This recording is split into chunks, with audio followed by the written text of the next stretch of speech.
Of refreshing coffee or stretching your legs for a brief moment. So we are about to wrap up the day, and I am very interested, of course, in getting company up here. This is a teamwork. It's always a common work in any seminar, and also to reach solutions and suggestions. So let us proceed to the point where I will ask the rapporteur of each, the appointed rapporteur in each one of the group. And I would suggest that the rapporteur come up here and speak. And today we are focusing, like mentioned earlier, we are focusing on the looking back, the retrospective, looking back on the results and actions in relation to the recommendations and measures. So if I begin with starting Group 1, the rapporteur of Group 1, please.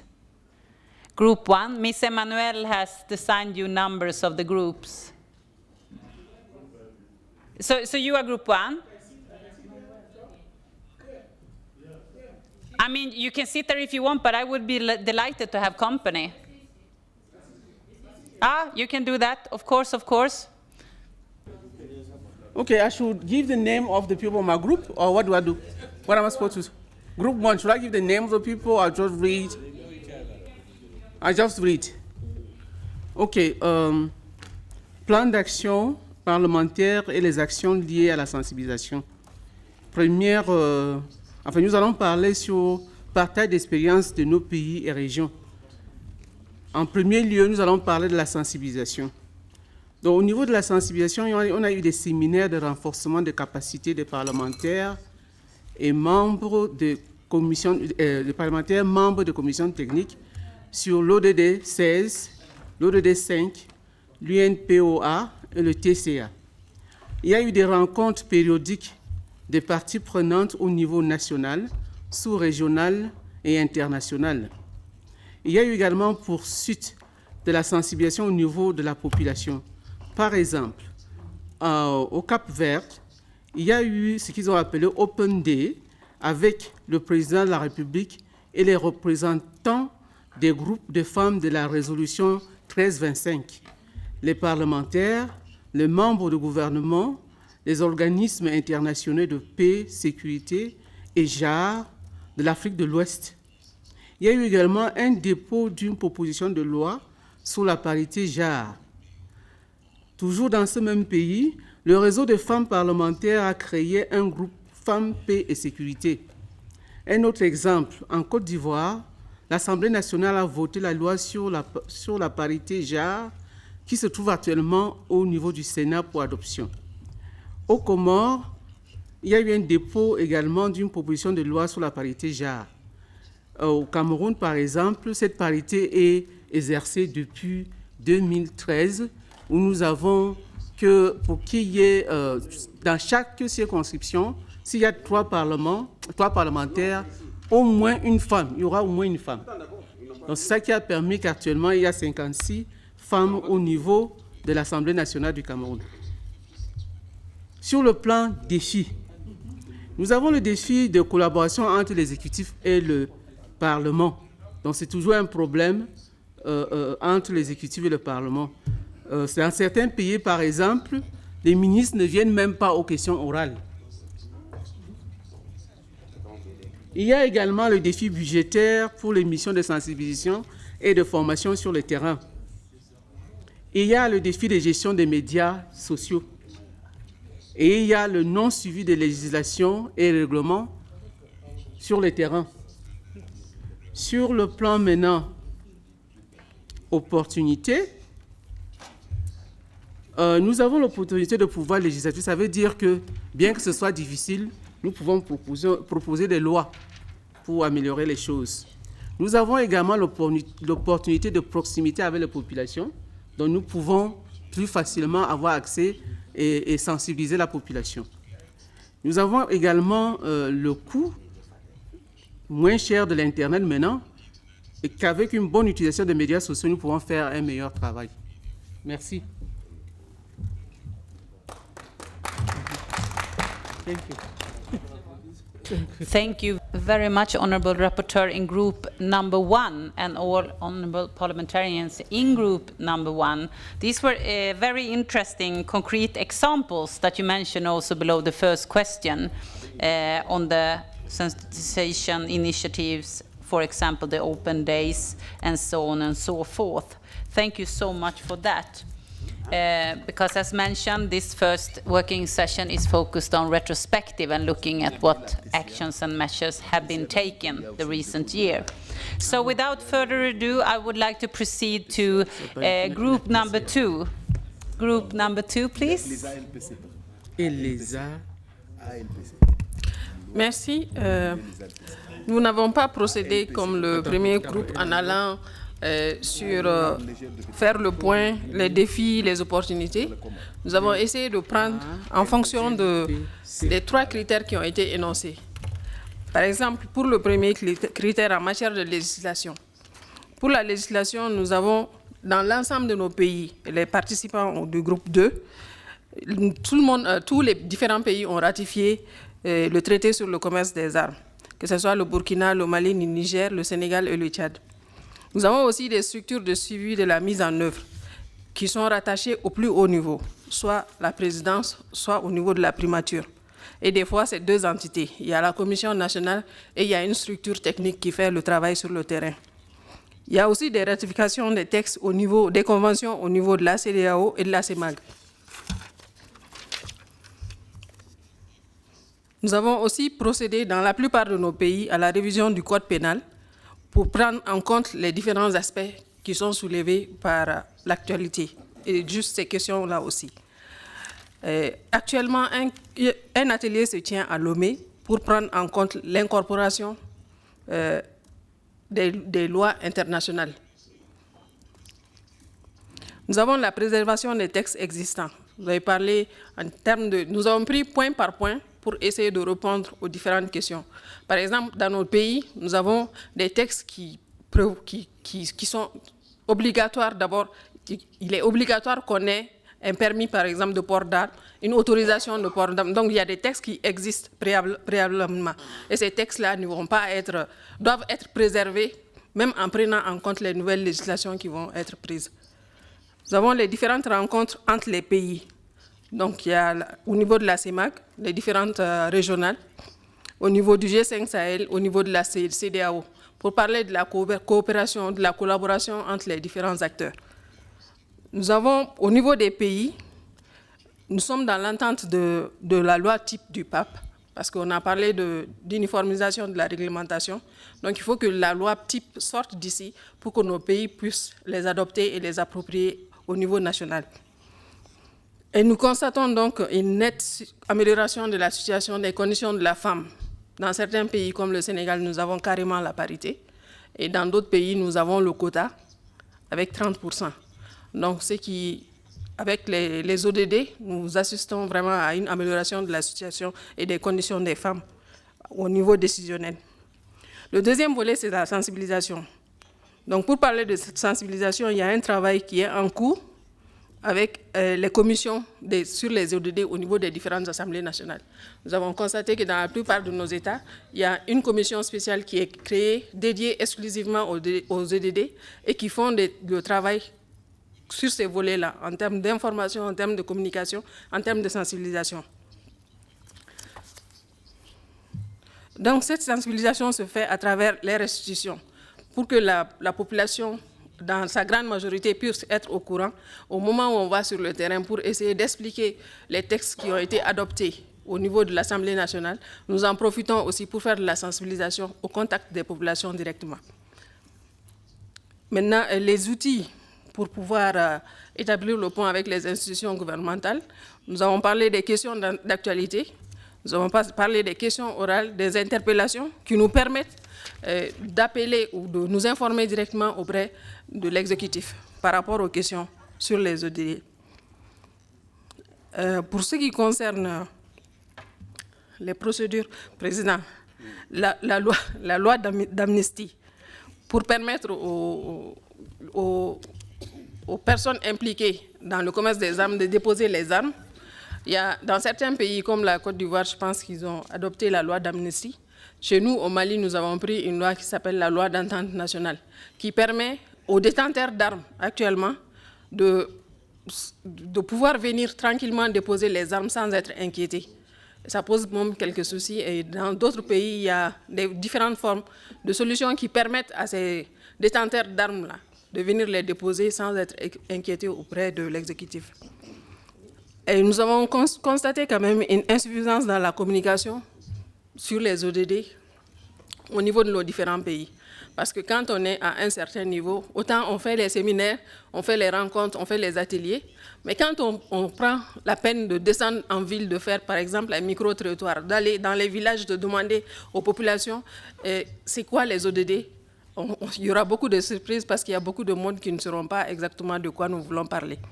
Donc, sur ce plan, la recommandation, c'est qu'on puisse renforcer la communication et multiplier les séances d'information et de sensibilisation de la population par rapport à ces objectifs qui ont été adoptés et dans les langues locales.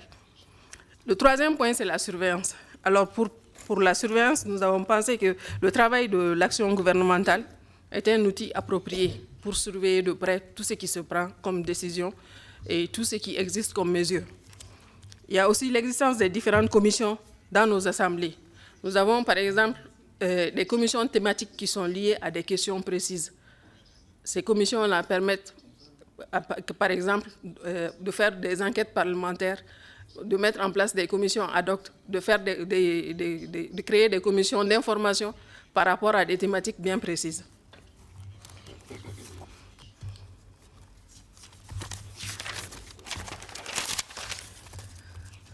Ensuite, pour parler du renforcement de la collaboration entre les parlements et la société civile, nous avons only 2 points, and I am finished, only 2 points. Nous avons parlé de renforcer la coopération entre les parlements et la société civile, ce qui n'est pas négligeable parce qu'il y a certaines informations qui sont détenues par la société civile que nous n'avons pas au niveau du Parlement. Donc nous essayons plus ou moins d'élargir le volet de travail, de collaboration avec la société civile. Ensuite, inciter les populations à collaborer avec les services techniques en charge de la question. Ça, c'est pousser les populations quand elles constatent des situations anormales en termes de sécurité, qu'elles puissent venir faire des dénonciations ou au moins alerter les autorités compétentes en la matière. Enfin, pour le dernier point, nous avons pensé que les commissions nationales ont les outils et les instruments nécessaires pour le travail d'incitation à ce que les gens viennent laisser les armes sans être inquiétés. Et je vous remercie.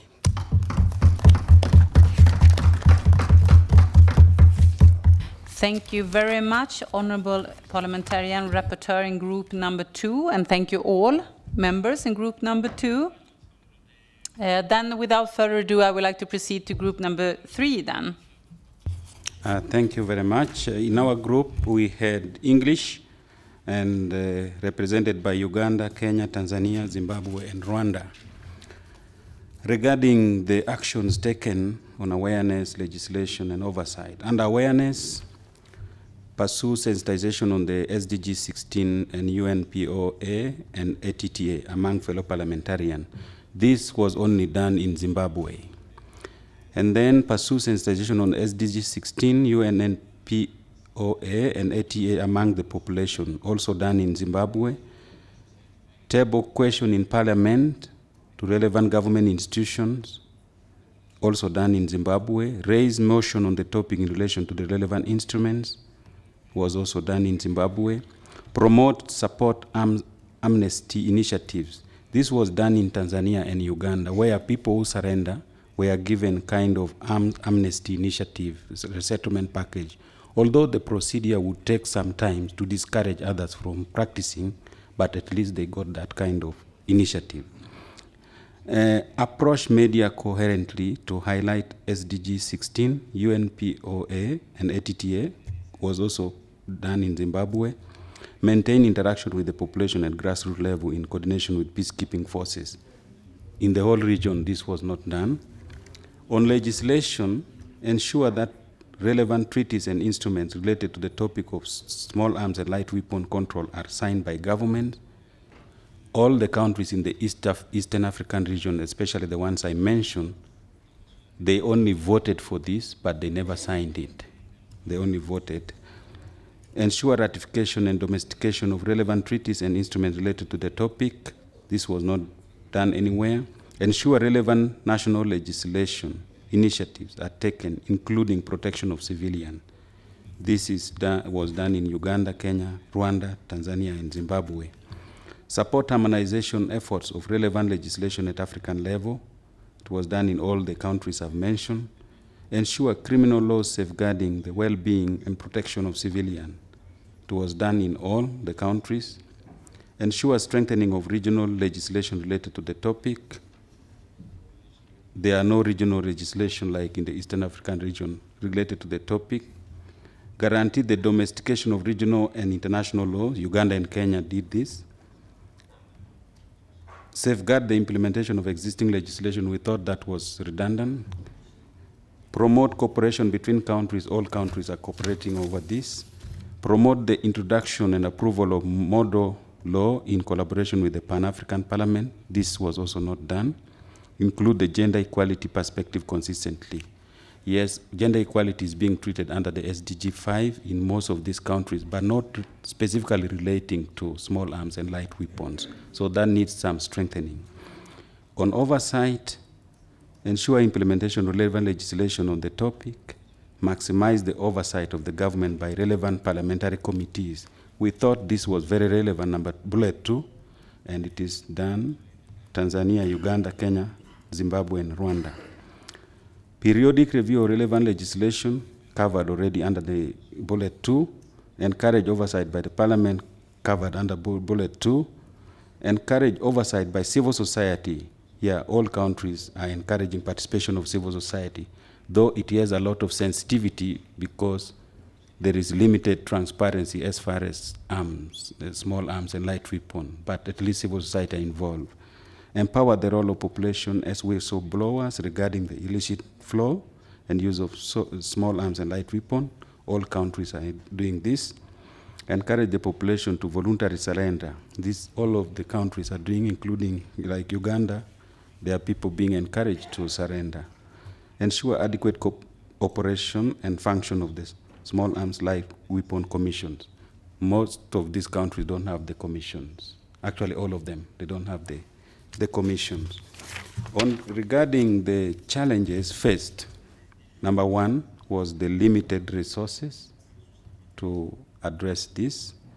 Number 2 is the limited awareness in the public. Number 3 was the state inertia. That's the political and institutional will. Even the political will is not there, but also sometimes when you want to raise it within parliament, there is also no parliamentary support or putting it as a priority. So that needs to be strengthened. Limited transparency, lack of social consciousness on the small arms and light weapon is there because there is always that issue of suspicion why this person wants detail on this. Opportunities that existed that provided the enabling environment included existence of regional cooperation like the East Africa region, the global awareness on small arms and light weapons.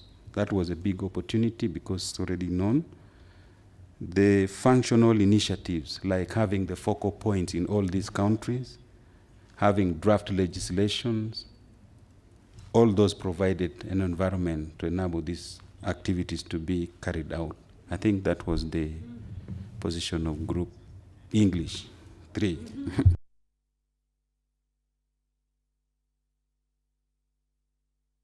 Thank you very much, Honourable Parliamentarian Rapporteur, and all Honourable Parliamentarians participating in the group. Very concrete on the action taken.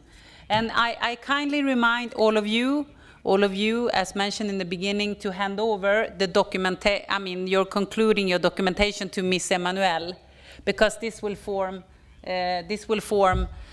important part of the documentation of the seminar. So, thank you so much. Without further ado, I would like to give the word then to the rapporteur of Group 4.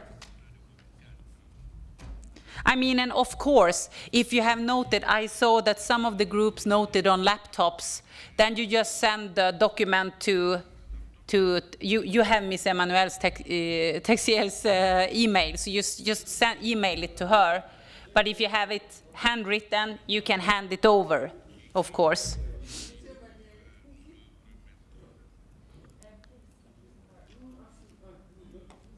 Group number 4, the rapporteur.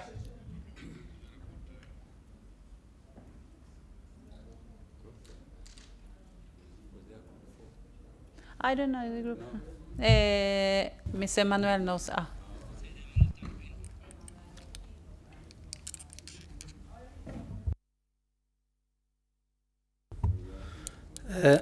بسم الله الرحمن الرحيم. المجموعة الرابعة هي مجموعة العربية، والتي حضرتها دولتان، هي دولة فلسطين، برلماني من دولة فلسطين، برلمانية من دولة فلسطين، وبرلماني من الجمهورية العربية الصحراوية الديمقراطية.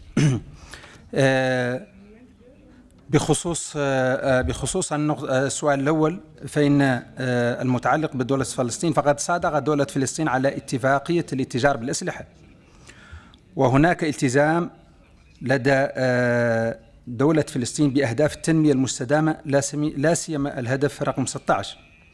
عدد الأسلحة الخفيفة في فلسطين، في دولة فلسطين، انخفاض بشكل ملحوظ، ومع ذلك فإن دولة الاحتلال الإسرائيلي تسن القوانين التي تسهل وجود أسلحة بأيدي المدنيين. بخصوص التحديات، وجود الاحتلال الإسرائيلي وانعدام آفاق للحل السياسي لهذا الصراع يعتبر تحدي. نظام فصل الميز العنصري في إسرائيل يعمل على تعزيز دور المستوطنين ضد الشعب الفلسطيني الأعزل. السلاح إذا توفر فهو يأتي من السوق السوداء الإسرائيلية، إضافة إلى وجود قوانين ومحاكم عنصرية ضد الشعب الفلسطيني. البطالة والفقر والحصار وحصار غزة والمجازر في حق الفلسطينيين كلها تحديات بالنسبة للشعب الفلسطيني. عدم وجود حماية للمستوطنين الفلسطينيين من بطش الاحتلال. الفرص بالنسبة دائما لفلسطين: التزام منظمة التحرير الفلسطينية ومؤسساتها بالنضال السلمي، تطبيق واحترام كل المواثيق التي صادقت عليها دولة فلسطين.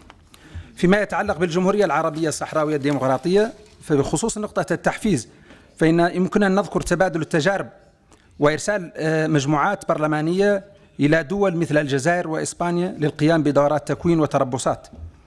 الجمهورية العربية الصحراوية الديمقراطية وقعت على جل المعاهدات والاتفاقيات الدولية التي يحق لها التوقيع عليها.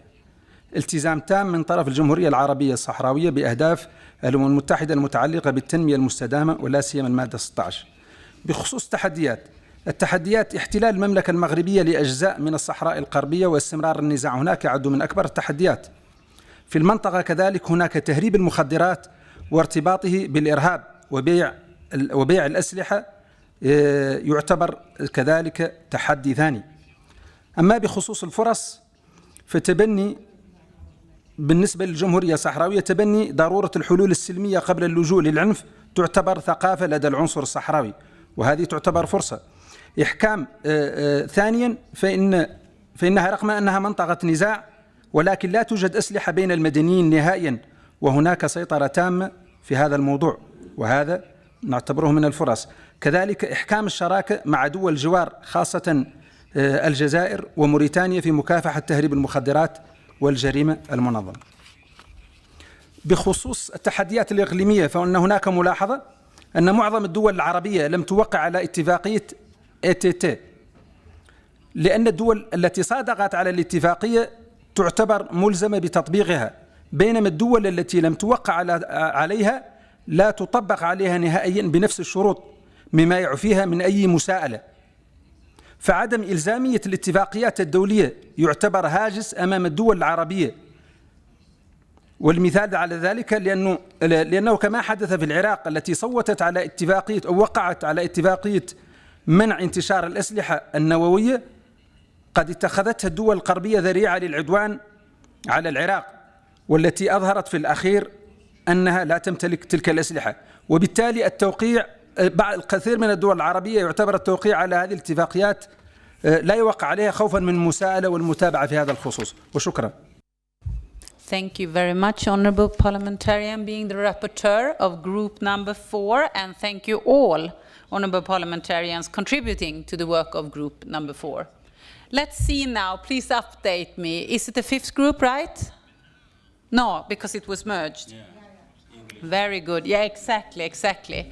Then I understand correctly. Then, honorable parliamentarians, dear friends, I think, and if I would like to open up the floor to reflections, comments, questions regarding the presentations of the different groups. Please, if you have any comment or reflection or question to any of the group.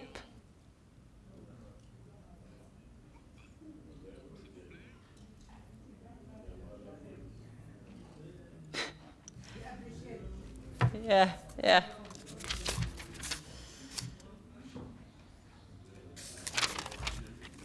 No question, no comment? Okay. Then, honorable parliamentarians, dear friends, I think it's time to wrap up day number 1. I thank you so much for your commitment. And also, we will meet each other, of course. We will start tomorrow, 9 o'clock sharp. We'll start tomorrow. And I will leave also the word to Ms. Emmanuel for some, or please let me know, 8 o'clock, the transport will be leaving from the hotel tomorrow. And for us leaving at the Protea Marriott, the group of the members of the Parliamentary Forum, I would like to kindly suggest as a nice social event that the ones of us that want to have dinner together can meet 8 o'clock in the dinner hall. Is that okay? Yes. So then all of us that want to be together, we can sit and talk and share dinner together. So 8 o'clock for dinner. And, well, thank you very much. And we continue the hard work tomorrow. And Ms. Emmanuel, we are having a transport that will take us to the... And to you, honorable parliamentarians, on behalf of the PAP committees, I wish you a pleasant evening. And please rest, and we will meet tomorrow morning. But for the ones of us going together, we have a transport at 6 o'clock. We will go and explore that if it's here. Then we can go earlier, of course. Yeah, so we will look into that. But let us resume, and thank you very much for today. And we start to proceed back to the hotel. Thank you so much.